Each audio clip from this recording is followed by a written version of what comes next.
Itu adalah pekerja yang bekerja secara mandiri untuk memperoleh penghasilan. Jadi dia tidak ada bosnya, tidak ada pemilik usaha, tapi dia kerja sendiri nih kayak petani, ojek, marbot masjid, ustadz, apa itu boleh daftar secara mandiri ya.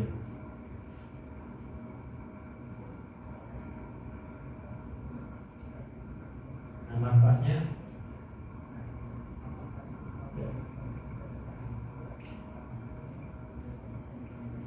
boleh itu 3 program jadi JKK itu jaminan kecelakaan kerja, kemudian jaminan kematian, kemudian jaminan hari tua. Nah cuman biasanya kalau iuran JKK JKN itu 16.800 ya, jadi itu kalau upahnya 1 juta segitu harganya. Jadi kalau untuk JKK itu 1% dari upah 1 juta berarti 10.000 diminta. Nah ini kalau JKN memang dia 6.800, makanya kalau totalnya 6.800. Tapi kalau mau tambah program JHT itu nambah iuran 20.000, jadi totalnya 36.800. Nah tapi kalau tadi diskon kan untuk yang JKK JKN ada diskon 50%, itu berarti 8.400 untuk program JKK dan JKN, ditambah 20.000 di 28.400 sampai bulan Desember. Kalau ojek online pada bulan April tahun 2026. Nah tapi kalau dia habis diskon berarti totalnya adalah 36.800 ya. Jadi 6.800 untuk JKK JKN ditambah JHT-nya 20.000 itu untuk upah 1 juta. Tapi kalau upahnya 2 juta itu dikalikan 2 seperti itu. Nah di sini untuk manfaatnya deh.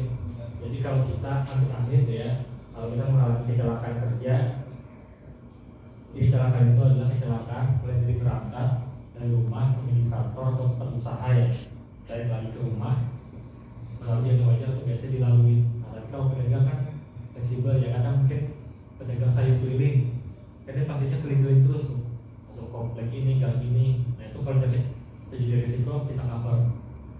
Jadi kalau manfaatnya sama dengan kayak bekerja menerima upah. Ini kita juga ada manfaat namanya selama tidak mampu bekerja, SMB. Jadi full selama setahun itu 100% upah, berikutnya adalah 50%. Apa sih SMB ini? Kalau kita mengalami kecelakaan kerja deh, misalkan kita lagi di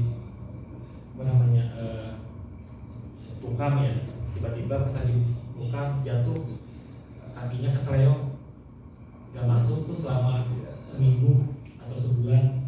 Nah itu nanti kita berobat, dimintakan surat sakitnya, nanti kita ganti. Jadi selama setahun pertama 100%, untuk bulan berikutnya baru 50% dari upah. Misalkan kalau sakit selama 2 tahun misalkan ya, nanti setahun pertama full 100%, tahun berikutnya adalah 50%. Jadi upahnya 1 juta ya, berarti selama setahun kita ganti 1 juta, tapi dibuktikan dengan surat sakit. Dan berobatnya pun juga harus berobat secara medis ya, kalau medisnya masih belum mengcover. Nah kalau dia meninggal dunia karena kecelakaan itu 48 kali upah. Misalkan upah 1 juta dikalikan 48 berarti 48 juta. Nanti ditambah dengan dia mengamalkan 10 juta, ada lagi sekaligus dibayar, tapi berkala per bulan itu 500.000, tapi kita bayar selama setahun, dapatnya 12 juta, jadi total adalah 70 juta. Jadi 48 juta ditambah pemakamannya 10 juta, ditambah yang total tadi sekaligus ya, jadi total 70 juta. Nah tapi kalau kita cacat total tetap, artinya karena kecelakaan tadi dia jadinya lumpuh, nggak bisa ngapa-ngapain, makan dimakanin, mandi dimandiin, semua perlu bantuan orang lain, itu manfaatnya adalah 56 kali upah terlapor. Kalau upah terlapor 1 juta kali 1 juta, kalau 2 juta kali 2 juta, kalau 5 juta kali 5 juta, seperti itu. Jadi semakin tinggi upah, semakin tinggi manfaat, seperti itu. Makanya kalau di perusahaan kan kayak gitu kan ya, setiap tahun ada perubahan upah minimum regional ya, atau UMR. Nah itu ada yang naik terus kan, tadinya 4 juta sekarang 4,5 sampai 5 jutaan sekarang, jadi naik terus semuanya. Terus juga beasiswa anak sama deh, kalau kecelakaan kerja itu tanpa melihat berapa lama iurnya, langsung dapat beasiswa mulai TK sampai dengan perguruan tinggi. Nah ini penting, ada siapa sih yang mau menjamin kita? Iurnya murah banget kan deh, 100, manfaatnya kalau kita kecelakaan kerja meninggal dunia dapat. Kalau masih punya anak ya sekolah dari beasiswa dari TK sampai perguruan tinggi. Jadi kalau TK itu 1,5 juta per anak untuk 2 anak, maksimal 2 anak ya. TK 1,5 juta, SD 1,5 juta, SMP 2 juta, SMA 3 juta, kuliah 2 juta untuk per tahun per anak. Diajukan terus. TK kan selama 2 tahun, nanti SD selama 6 tahun, SMP 3 tahun, SMA 3 tahun, kuliah maksimal 5 tahun. Umur maksimal 23 tahun. Belum menikah, belum bekerja. Kalau dia sudah menikah, sudah bekerja, gugur nanti mata beasiswanya. Nah, jadi kalau mau fokus kuliah, sekolah dulu, jangan nikah dulu. Pokoknya kita kejar pendidikan dulu, baru kita mikir nikah nanti ya. Nah, jadi ini pemerintah sudah hadir. Tadi juga kalau anaknya masih balita, anaknya masih umur 6 bulan. Tadi kalau udah sekolah, hangus deh. Sekarang alhamdulillah tunggu sampai dia benar-benar sekolah, dia dapat manfaatnya. Nah, jadi alhamdulillah sekarang ini tidak hangus, tapi ditunggu. Tadi anaknya baik, belum sekolah, nggak dapat. Sekarang dapat. Terus ada juga yang putus sekolah. Tadinya dia nggak sekolah, karena ada manfaat beasiswa, akhirnya sekolah itu dapat deh, bisa diajukan per tahun. Contoh nih, ada kan SMK ya, katanya kelas 2 gitu ya, ini kelas 3 diajukan lagi. Nanti pas kuliah diajukan lagi sampai 5 tahun, kalau kuliah maksimal 5 tahun. Nah, jadi total untuk 2 orang tadi 174 juta rupiah. Nah, jadi sangat bermanfaat ya. Coba kita berobat juga ya, untuk biaya transportasi jika ada emergency itu di cover deh. Untuk udara maksimal 10 juta, darat 5 juta, laut 2 juta. Nah, cuman kita jarang yang pakai udara atau laut ya. Nah, kita kan di kota di Jawa sentrik ya, jadi dekat nih, mau ke Jakarta dekat, mau ke Bandung dekat. Jadi kalau kita di Kalimantan, di daerah timur kayak di Papua, itu perlu banget nih udara. Jadi mau tuju ke Jakarta, mungkin dia pertama pakai laut dulu, nyebrang dulu. Untuk kotanya kan naik laut maksimal di cover 2 juta. Nanti untuk udara maksimal 10 juta, baru darat maksimal 5 juta. Jadi totalnya 17 juta rupiah. Terus juga untuk BPJS TK kita ada juga untuk program home care. Jadi kalau memang kecelakaan parah banget nih, luka bakar parah banget, nggak bisa ngapa-ngapain, kalau dia bergerak mungkin tambah parah nih luka bakarnya, malah tambah susah sembuh gitu ya. Jadi kita adakan home care maksimal setahun itu 20 juta rupiah.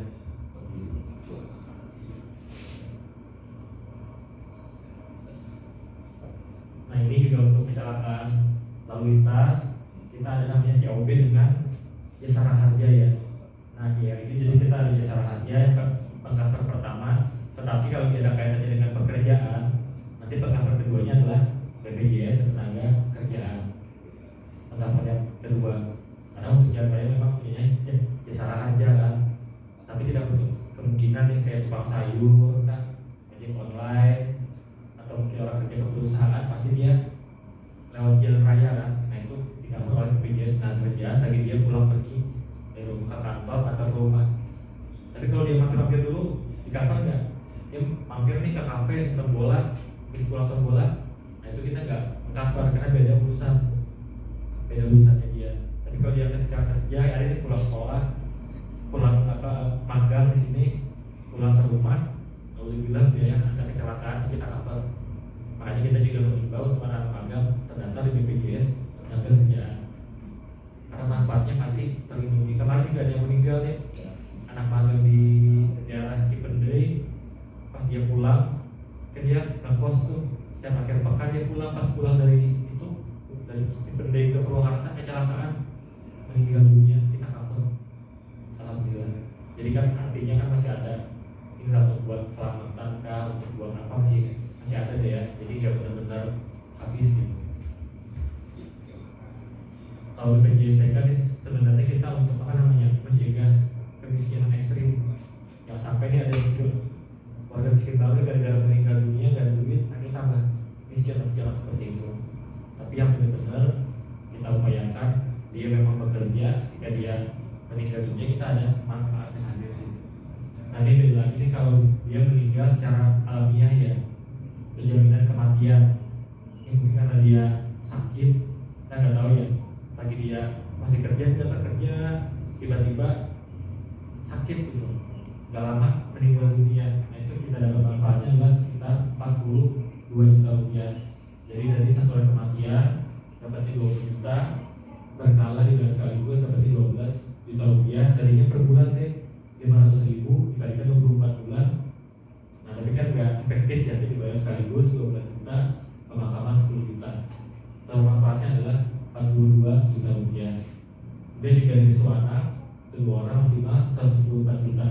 Tapi kalau untuk peserta BPO ini, kalau iurannya kurang daripada 3 tahun, di bawah 3 bulan, itu dapatnya cuma pemakaman aja 10 juta.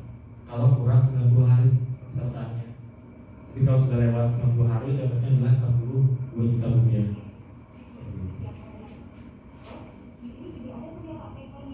Jadi memang berjenjang. Jadi TK 1,5 juta per tahun, maksimal 2 tahun.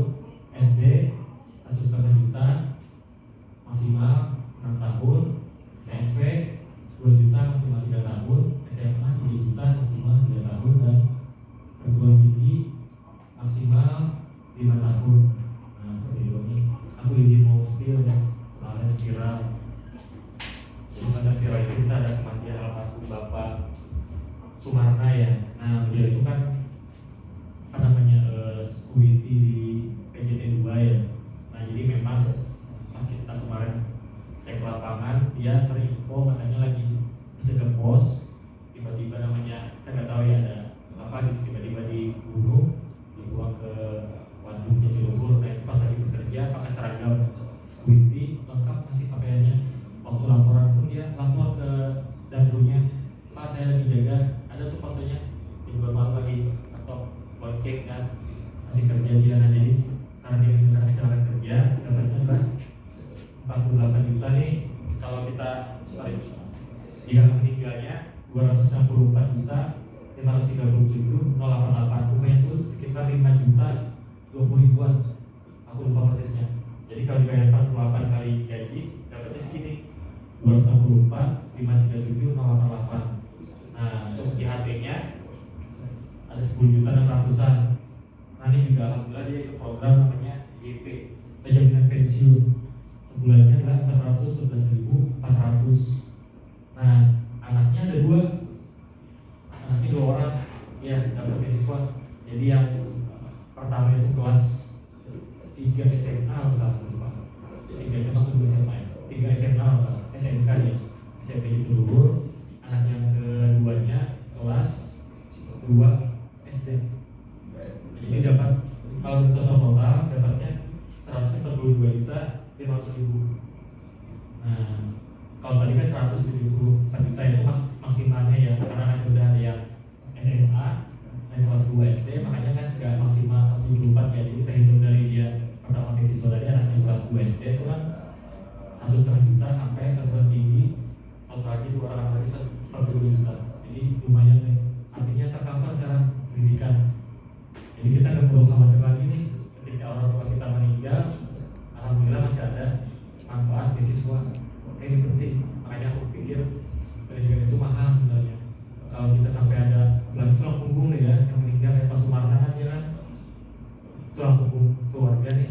Mungkin kalau nggak ada yang manfaat ini atau yang dari yang lain yang kasih, kebingungan kan istrinya, ini yang saya mau sekolahnya gimana nih, lagi yang kelas 3 SMK, udah bentar lagi mau kuliah tahun depan, mikir biaya kuliah gimana nih. Nah kalau sudah ada ini kan gak pusing-pusing lagi, nanti udah terjamin. Ya kita pilih kuliah, mau kuliah di mana nih, mau di Purwakarta atau di daerah Bandung, itu terserah. Yang penting kita kuliah, BPJS Tenaga nanti akan membayar untuk kuliah ini 12 juta per tahun per anak. Cukup kan kayaknya? Cukup. Karena cukup sih untuk 12 juta per tahun anak tadi.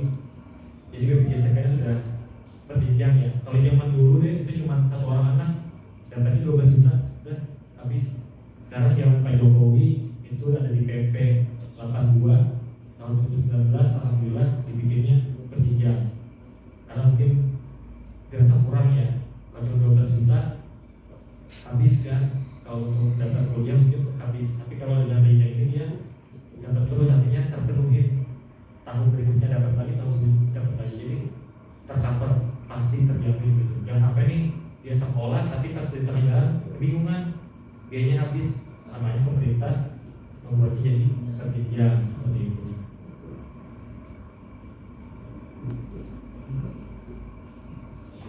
Jadi kalau tabungan hari tua, jadi kalau kita sebenarnya kan IHT ini kan diambil ketika mencapai usia pensiun atau usia 56 zaman dulu ya. Tapi karena ada dinamika politik dan lain-lain, jadi negara kita ada Krismon tahun 28, akhirnya 5 tahun 6 bulan boleh diklaim. Kemudian kemarin juga ada pandemi COVID, berubah lagi 5 tahun, jadi 1 bulan setelah berhenti boleh diklaim. Nah sekarang ketika dia mengalami riset atau PHK atau meninggal dunia, kecacatan tetap, itu dia bisa mengklaim 1 bulan setelah nonaktif. Nah itu bisa diklaim di HT-nya seperti itu.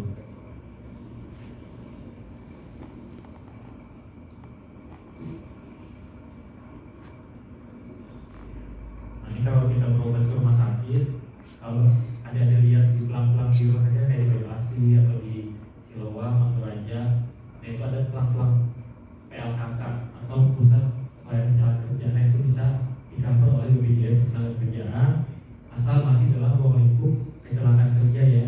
Tadi dalam berangkat atau pulang dari kerja, atau lagi di kantor begini kita kecelakaan, nggak tahu nih kepleset dari tangga jatuh, kebentur kepalanya, pingsan. Nah itu kita cover ya. Ada memar, itu kita tangani sampai tuntas semuanya. Jadi perawatan juga bebas, unlimited, sesuai dengan indikasi medis, kontrol kita cover. Nanti kondisi terakhirnya bisa sembuh, cacat, atau dia meninggal dunia. Atau kita kalau dicacat atau meninggal dunia kan ada satu lagi yang berbeda seperti itu. Jadi syaratnya secara umum ya, kartu peserta, KTP. Nah, kalau meninggal ada surat keluarga, surat kematian.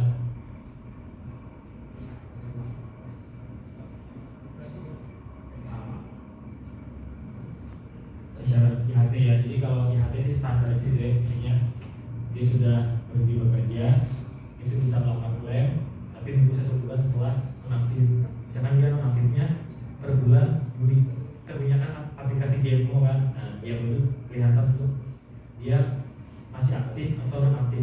Kalau aktif berarti belum bisa klaim ya, jadi biar balik ke kantor, dicek dulu demonya udah nonaktif belum, cek lagi nih enaknya per kapan, per bulan Juli. Juli jangan klaim bulan ini, kalau Juli masih bulan Agustus. Tapi kalau di enaknya baru Agustus, yang klaim bulan Agustus, bulan depan seperti itu.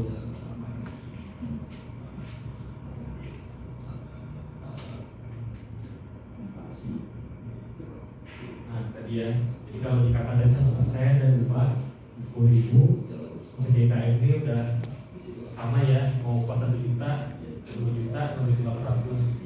IHT 20.000, 40.000 itu yang jadi dia 2%, jadi 2% ya. Tapi beda, kalau perusahaan kan dia ada sharing cost ya.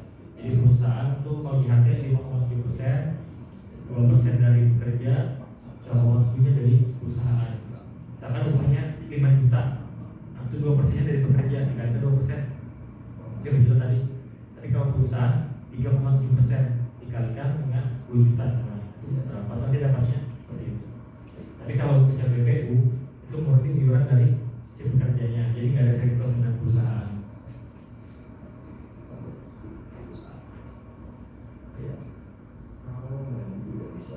Kalau daftarnya banyak kanal ya, bisa melalui situs online di bpjsketenagakerjaan.go.id/bpu, kita bisa daftar deh.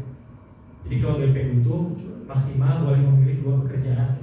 Misalkan kalau adik punya orang tua yang punya pekerjaannya ada 5, mungkin ada punya warung, ada punya laundry, ojek online juga, terus apalagi nih, jual sayur atau apa, dipilihlah yang yang paling dominan yang mana? Dipilih maksimal 2 pekerjaan. Misalkan mau warung sama ojek online, nah pilihnya 2 itu. Yang lainnya berarti kita nggak mengcover karena maksimal 2 pekerjaan. Kalau di PU kan dia 1 pekerjaan aja nih, di PT ini ya dia sebagai apa nih, operator, sebagai apa, nah itu 1 pekerjaan. Tapi kalau yang PPU maksimal 2 pekerjaan boleh dipilih. Nah, jadi boleh melalui website, aplikasi JPO juga bisa, ke kantor cabang juga bisa. Nah, untuk PPU ini pastikan dia belum mencapai usia 65 tahun. Yang kedua, masih bekerja, masih bekerja. Yang ketiga adalah tidak sakit berkepanjangan. Nah, itu jangan sampai nih orang sakit didaftarin, nggak boleh, misalnya lagi stroke, nggak bisa ngapa-ngapain nih, atau kena kanker terbaring sudah didaftarkan, baru 1 bulan kurang lagi meninggal dunia. Itu kita nggak mengcover karena ada disclaimer sudah terbukti fraud. BPJS berhak untuk menolak klaim. Jadi pastikan kalau adik-adik punya saudara teman yang bekerja secara mandiri boleh daftar BPJS kerjaan. Manfaatnya sama dia. Lalu juga melalui perisai. Nah, di perisai kita mitra. Kalau di itu ada drilling. Nah, kita punya agen perisai namanya. Jadi banyak ya kanalnya. Di apa juga bisa. Kalau pakai banking juga bisa deh. Ada punya banking, punya Primo atau Livi Mandiri, itu bisa daftar situ. Nanti pilih BPJS, cari program BPU, atau nanti ada pemilihan bayarnya. Nanti masukin nomor NIK KTP, seperti itu. Pilihannya juga ada deh, mau 1 bulan, mau 2 bulan, mau 3 bulan, atau 6 bulan, atau setahun, boleh. Biar nggak lupa. Karena BPU ini nggak ada piutang ya, kalau yang mandiri. Jadi kalau dia nggak membayar iuran sama dia baru turun, itu putus otomatis. Jadi jadi bisa taruh lagi, nggak ada piutang. Tapi kalau yang TP perusahaan atau PU penerima upah, itu kan kalau dia nunggak ada piutang plus denda. Nah, tapi kalau untuk pekerja mandiri itu nggak ada piutang, tapi dia putus. Tapi kan tadi dia putus meninggal dunia, kita nggak mengcover. Jadi usahakan jangan sampai putus. Terus yang kedua, kerugiannya deh. Kalau sampai putus nih, karena nggak tertib nih, baru daftar sampai 3 bulan putus nih, putus 4 bulan putus, bayar lagi 2 bulan, putus lagi 4 bulan, itu bayar lagi setahun, putus lagi, setahun lagi bayar, putus lagi. Nah itu rugi, karena dari nol lagi kepesertaannya. Karena kalau kita yang meninggal biasa, itu untuk beasiswa minimal iurannya ada 3 tahun, minimal iurannya 3 tahun. Jadi kalau dia putus, itu dari nol lagi. Jadi diusahakan jangan sampai putus ya, jangan sampai putus, biar manfaatnya dapat beasiswa juga. Nah ini yang penting untuk pendidikan itu mahal ya. Kalau orang tua mau wariskan harta, mungkin kalau kita nggak bisa mengelola, sekejap aja habis. Tapi kalau kita pintar mengelola, mungkin bisa berkembang ya. Tapi kalau ilmu pendidikan, ilmu yang dikasih di sekolah perguruan tinggi itu akan terus jalan sampai akhir hayat. Jadi sekali lagi ilmu itu adalah harta yang paling berharga. Nah, jadi kita pikirkan bagaimana beasiswa ini bermanfaat untuk pendidikan kita, adik-adik kita, teman-teman kita. Nah, karena harta yang paling berharga adalah ilmu. Kalau dikasih uang 1 miliar, ya kita nggak bisa ngelola, habis. Tapi kalau ilmu yang bermanfaat, kita bisa kembangin nih. Kita bisa cari kerja, bisa bangun networking dengan orang-orang, kita bisa jualan online, atau kita mungkin mau mengajar, mau nyari pekerjaan kan bisa kan. Kalau kita punya kemauan, pasti ada jalannya. Sekali lagi penting ya, daftar BPJS kerjaan. Nanti bilangin ke orang tuanya untuk daftar BPJS kerjaan. Dan perlu ditahu tadi ya, sampai dengan bulan Desember ada diskon 50% untuk pekerja petani, pedagang, nelayan dan lain-lain. Tapi kalau untuk transportasi sampai bulan April tahun 2027 itu masih dapat diskon 50%. Nah mungkin